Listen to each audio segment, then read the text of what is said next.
Bonjour, bonsoir à toutes et à tous les amis, j'espère que vous allez bien, que vous êtes en forme donc et que vous passez une belle fin d'année ou un bon début d'année si vous regardez ce débrief donc du Prime 9 de la Star Academy en 2024 puisque on est un peu à cheval comme ça entre deux années. C'est l'heure donc de débriefer ce Prime Time et il s'est passé pas mal de choses ce soir pour ce Prime de fin d'année qui pour moi est peut-être le meilleur ou l'un des tout meilleurs de cette saison. Je sais pas ce que vous en pensez, dites-moi tout de suite en commentaire. J'en profite, n'hésitez pas tout au long de la vidéo à laisser vos commentaires, vos réactions. On n'est pas forcé d'avoir le même avis sur les prestations ou les élèves, donc les candidates et les candidats. Donc n'hésitez pas à me donner le vôtre chaque fois en commentaire, je vous lis comme toujours avec plaisir. Et puis n'oubliez pas non plus de mettre le pouce vers le haut sur cette vidéo, ça booste son référencement, ça donne toujours plus d'allant à ces contenus-là. Et puis à vous abonner à la chaîne si ce n'est pas déjà fait. On est plus de 7000, donc merci beaucoup. Et tout de suite, j'ai 3 questions à vous poser, les 3 questions du soir, avant qu'on attaque donc le débrief de ce Prime. On a vu donc le départ de Candice et donc le sauvetage de Djibril qui poursuit l'aventure, ils ne sont plus que 6. Eh bien, 3 questions à vous poser. J'ai noté pour vous d'abord, êtes-vous content de voir Djibril continuer l'aventure? Est-ce que pour vous, il le mérite? Est-ce que vous le voyez aller encore plus loin? Donc, c'est ça la première grosse question. La deuxième question que j'ai envie de vous poser ce soir, c'est que retiendrez-vous de Candice de cette aventure? Et surtout, pensez-vous, quel est votre avis, c'est important, pensez-vous que Candice fera carrière dans la musique? Voilà, quel est son potentiel selon vous? Et puis troisième et dernière question, et non des moindres, est-ce que, ils ne sont plus que 6, vous le savez, il y a Lenny, Pierre, Julien, Elena, Djibril et Axel. Eh bien, quel est votre favori à ce stade? Qui, pour vous, parmi les 6, doit gagner la Star Academy aujourd'hui? Si on devait désigner un gagnant là, maintenant, aujourd'hui, qui serait votre gagnante, votre gagnant? N'hésitez pas à me donner votre réponse en commentaire et à la justifier. C'est toujours plus sympa de vous lire au-delà d'un seul prénom dans le commentaire. C'est toujours très cool. Voilà. On attaque tout de suite le débrief des performances, les amis. Alors, la première performance, c'était évidemment l'hymne de la soirée, qui était un hymne un peu plus festif encore que d'habitude. Alexandre et Alexandra, le célèbre tube de Claude François, ça met dans l'ambiance, tout ça. Bon, je m'étale pas plus là-dessus. C'était sympa, voilà. Tout de suite, on s'est dit que la soirée allait être plutôt cool. La deuxième performance, la première vraie performance, on va dire même de cette soirée, c'est Pierre qui était en duo avec Michael Jones. Je te donne mes notes, je te donne mes mots. Quand ta voix les emporte à leur propre tempo, une épaule fragile et solide à la fois, ce que j'imagine et ce que je crois. C'est la version Jean-Jacques Goldman, vous avez reconnu quand même, faites-moi plaisir. Bon, Michael Jones, il a pris un petit coup de vieux. Au début, je me suis dit, oh là là, la voix, c'est plus trop ça. Puis en fait, à la fin de la chanson, il a lâché les chevaux, j'ai été assez impressionné. Bravo à lui, belle performance. Et puis Pierre, eh bien écoutez, moi j'ai trouvé que c'était un très bon duo pour Pierre, il a assuré.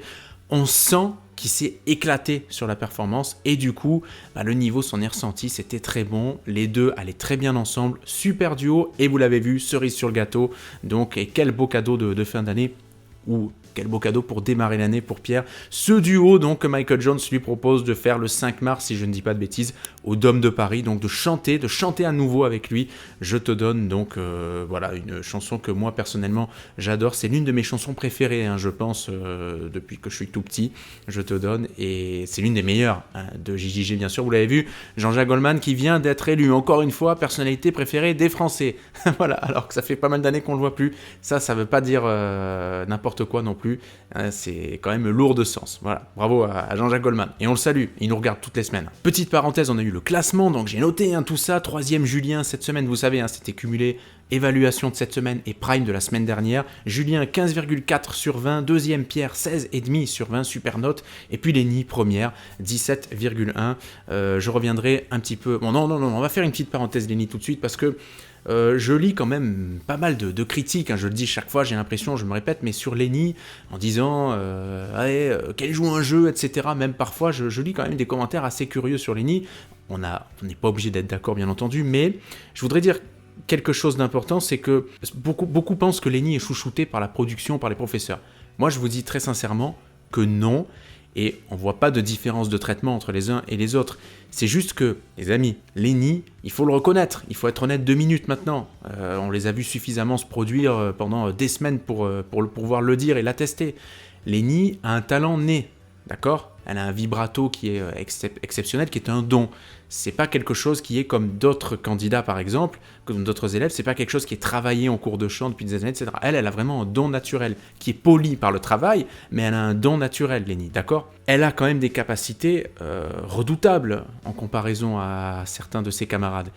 Et je veux dire, le dire, pour les professeurs par exemple, dire que Lénie a du talent, qu'elle est faite pour ça, etc., c'est pas pour ça qu'elle est chouchoutée. C'est reconnaître en fait une plate vérité. Parce que Lénie est meilleur que d'autres, il faudrait dire en fait, Lénie, t'es nul, les autres sont meilleurs, etc. Je comprends pas en fait, j'ai du mal vraiment à percevoir les critiques méchantes, hein. Je parle des critiques méchantes, pas les critiques constructives. J'ai du mal à comprendre les critiques méchantes envers cette jeune femme qui vraiment a un talent incroyable et qui l'a encore prouvé ce soir avec une fatigue quand même vocale, on l'a un peu senti, mais qu'elle était une performeuse, j'en reparle dans un instant. Mais voilà, je voulais vraiment faire cette parenthèse sur Lénie parce que je trouve que son traitement de la part de certaines personnes est complètement injuste et franchement c'est dommage. C'est dommage parce qu'il faut promouvoir nos talents en France. Et c'est, par exemple, vous allez aux États-Unis, une chanteuse comme ça, une artiste comme ça, mais je peux vous dire que tout le monde l'adore. L'adorerait, je parle au présent, mais... Alors qu'en France, quand on a beaucoup de talent, qu'on sait faire plein de choses, on est souvent pointé du doigt, critiqué, on attire les jalousies. C'est très français tout ça, et c'est un peu dommage, voilà. Bon, ensuite il y avait un medley, c'était le medley Fiesta, alors c'est Diams, Camaro et Gims qui avaient été choisis. Bon, il y avait un petit problème de son au début pour les filles, vous l'avez noté, mais franchement tout le monde a bien géré. Bon, on sent qu'ils ont pris du plaisir, il y avait pas mal de second degré aussi dans les tenues et tout, hein, vous avez remarqué, mais c'était sympa, voilà, c'était cool. Elena ensuite en duo avec Jeanne Masse en rouge et noir. Bon, un tube mythique, iconique, tube parmi les tubes, et c'était encore un très très bon duo. Elena, ça continue de progresser, hein, semaine après semaine, de s'affirmer, beau partage entre les deux, beaucoup de bienveillance de Jeanne Masse envers Elena, d'Elena envers Jeanne Masse, j'ai trouvé. Et bon, il y avait des petits problèmes de son, mais c'est pas dépendant, c'est pas de leur faute, et c'est finalement des voix qui étaient assez différentes, mais qui se mariaient bien, avec deux stratégies vocales, entre guillemets, différentes, et c'était plutôt bien. Moi j'ai très très bien aimé ce duo, cette performance. Après la première pub, donc, Nikos qui revient en DJ, c'était sympa, avec la séquence low, avec le reality, donc Dreams are my reality, et la surprise faite à Julien de sa chérie, de sa compagne, donc du coup qui le rejoint.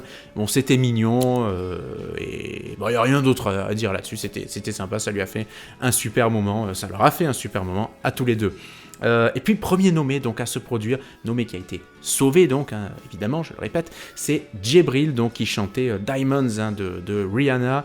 Je l'ai senti un peu en dedans quand même sur la performance, hein, Djibril, il faut le reconnaître, comme s'il avait presque jeté l'éponge en fait, et puis à mesure qu'il progressait dans la chanson, on sentait qu'il reprenait ses moyens, qu'il se ressaisissait un peu, et c'était mieux sur la fin, mais c'était pas sa meilleure performance à Djibril, clairement. Après, beaucoup de pression, c'est le premier des deux nommés à passer. Bon, ça met toujours beaucoup de pression ces moments-là, hein. C'est la seule chanson que tu peux véritablement interpréter comme ça du Prime. Donc voilà, en tout cas, c'était quand même pas trop mal comme performance, compte tenu de l'enjeu et du moment de la saison. Julien et la petite culotte, donc avec Vence Colonna, la Goffa Lolita. Bon, j'aime bien cette chanson, elle me fait marrer, chanson qui est sortie donc après le Covid, hein, tout pour redonner un peu goût aux gens, à la vie, à la fête et à la musique. Chanson qui est née à Corté, hein, c'est en plein centre, en plein cœur, hein, de la Haute-Corse. Alors c'était très sympa comme moment, c'était sympa. C'est petit partage comme ça au milieu du public et tout, j'ai trouvé ça franchement cool. Voilà, c'était un très bon duo pour Julien et Mr. Colonna. Lénie sur Patois de Jean-Jacques Goldman, j'avais hâte de la voir se produire donc parce que forcément avec ces pépins physiques de cette semaine, on se disait dans quel état va pouvoir chanter Lénie, et moi je l'ai trouvé sublime. Cette chanson, cette version, cette interprétation, elle est partie, bon, si je peux me permettre, je l'ai juste remarqué, mais peut-être que je me trompe, mais elle est partie un poil trop tôt sur le couplet suivant le premier refrain, mais franchement après, vocalement, en termes de performance, c'était magnifique, et encore une fois, pour moi elle crève l'écran, quoi. Je veux dire, c'est un talent pur, un talent brut, elle a un don, et donc maintenant il faut continuer à le travailler, ce don. Et donc, c'est Nico ça qui l'aurait dit, il faut continuer à travailler, il faut apprendre des uns et des autres, Lénie, c'est important. mais franchement super performance quoi. Il y a pas grand chose à dire, donc c'était top. Après la seconde pub, on a eu la chenille synchro, bon, c'était très bizarre, c'est un truc qui tourne apparemment beaucoup sur les réseaux sociaux. Elena et Lenny donc qui chantaient ensemble Tu m'oublieras de La Rousseau, mythique tube, 98 je crois, comme ça de mémoire, c'était l'année de la Coupe du Monde, non, c'était pas leur meilleur prestat, clairement à Elena et Lenny. On voit bien qu'on essaie un peu sur cette presta là de ménager la voix de Lenny, et même si bon je trouve que quand même elle a bien assuré, mais c'était pas leur meilleure performance. Elena était plutôt pas mal sur cette presta, j'ai même envie de dire presque meilleure peut-être même que Lenny, mais bon, c'était dans l'ensemble c'était quand même top, pas parfait mais c'était quand même top. Performance suivante donc, c'était Axel qui chantait avec Isabelle Boulay. Isabelle Boulay, moi j'adore, on l'a connue évidemment au début des années 2000 avec plusieurs tubes, et dont celui qui a été interprété ce soir par Le Moi, et c'est une chanson, je savais pas, je savais quelques années que je l'avais pas entendu chanter en live Isabelle Boulay, et elle a encore une voix incroyable. Moi franchement j'ai été charmé par sa puissance vocale encore une fois, et Axel, quelle perf, non mais quelle perf des deux en fait, ils ont été d'égal à égal, c'était quasi parfait quoi. La note d'Axel à la fin, la note la plus dure de la chanson, qui lâche magnifiquement en la terminant avec un vibrato subtil et bien posé comme ça, c'était un petit bijou ça, bravo. Et chanson très difficile à chanter en plus, qui plus est pour un homme, franchement pas facile. Et Isabelle donc un sacré coffre, je l'ai dit, et Axel qui avait déjà été incroyable la semaine dernière en prime avec Lucie, là il nous enchaîne comme ça 2-3 primes où il est à un top niveau, franchement chapeau, bravo à lui. J'hésite pour désigner meilleure performance de la soirée entre ce duo et la performance de Lenny en solo sur Patois de Jean-Jacques Goldman. J'ai envie de mettre une petite pièce pour Axel, mais ouais, il y a match quand même, franchement, c'est pour moi en tout cas les deux meilleures performances de cette soirée. Bon, ensuite on avait Candice, donc qui a quitté l'aventure malheureusement pour elle, et ses nombreux fans, parce que Candice avait beaucoup de fans. Candice qui chantait, qui défendait sa place sur Divine Idylle de Vanessa Paradis, une chanson facile à chanter, qui nécessite pas un coffre vocal incroyable, loin de là, c'est Vanessa Paradis, mais pas si évidente à chanter au niveau de la rythmique. On a vu que sur le refrain, par moment, c'est pas facile comme ça de se placer au bon moment sur la mélodie, et je trouve qu'elle a fait avec ses moyens habituels, quand Candice a fait du Candice, comme ça, un peu léger, un peu en légèreté, avec douceur, mais moi, vous le savez, je vais pas dire que je suis content de son départ, je vais pas être content de son départ, mais je pense que c'est celle qui méritait le moins en termes de talent aujourd'hui de continuer l'aventure. Il faut quand même après aussi souligner qu'elle a fait une belle aventure. Ils ont été 7 à être éliminés avant elle. Elle est dans la meilleure moitié de cette aventure. Elle va faire la tournée. C'est quand même top pour Candice. Donc voilà, que dire de plus. Je suis désolé pour toutes celles et ceux qui la soutiennent, mais bon, c'est comme ça. Elle n'est plus là et maintenant il va falloir continuer l'aventure à 6. Elena et Pierre, donc on s'approche de la fin de ce débrief et des performances sur Photograph d'Ed Sheeran. C'était doux, c'était pur, il y avait une belle connexion entre les deux, je vais pas trop m'étendre là-dessus, mais on sent qu'il y a un vrai lien entre eux, et je trouve qu'ils se tiraient vers le haut mutuellement dans ce duo qui était franchement agréable à écouter. J'ai pris beaucoup de plaisir, donc bravo à Pierre et bravo à Elena.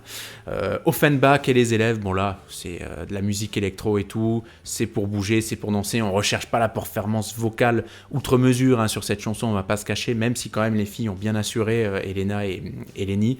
Et puis les gars, au début aussi, c'était plutôt un moment cool, comme ça, qui nous dirigeait vers la fin de soirée. Et la dernière performance, celle d'Axel et Julien, Take On Me d'Aha. Et qu'est-ce que j'ai noté? Donc c'était sympa comme version, j'ai bien aimé aussi la partie acoustique du début de la chanson, c'était subtil, c'était plutôt pas mal, super mise en scène du coup d'ailleurs. Et puis voilà, une bonne performance, les deux, Axel et Juju, étaient je pense à un très bon niveau ce soir, franchement ils ont fait de la belle perf sur cette chanson. Et donc bravo encore une fois à tous les deux, ma foi, je dis beaucoup de bravo ce soir parce que je trouve, et on peut conclure là-dessus, que ce prime était de très bonne facture. J'ai presque envie de dire que c'était celui que j'ai préféré. Vraiment non, il n'y a rien à dire en plus, c'était un prime de très bonne facture. Vocalement, c'était convaincant, il y avait de la perf, on sent quand même qu'il y a une petite fatigue physique et psychique, psychologique, mentale on va dire.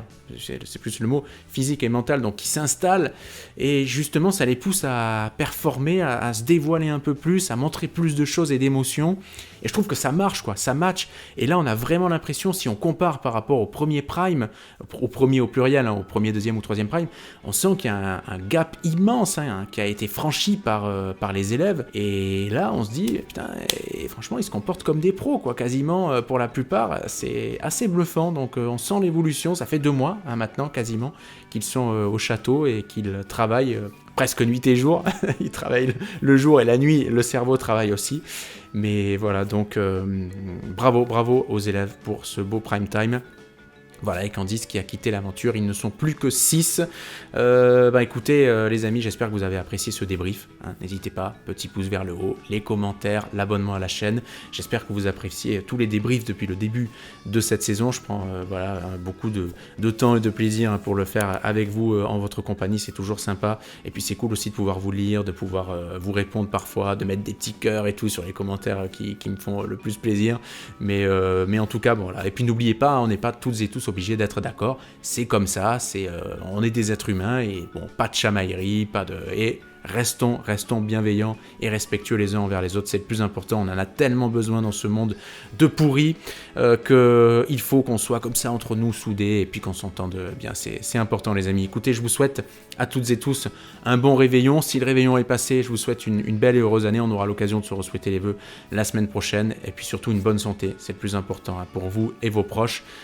Faites attention à vous, allez-y mollo sur tout ce qui est bouffe, alcool et tout, on y va tranquillou, et puis on attaque l'année avec le sourire et la bonne humeur, c'est ce que je vous souhaite en tout cas. Je vous embrasse fort, je vous dis à très très vite donc pour la suite des événements et des aventures, et à la semaine pro, ciao ciao.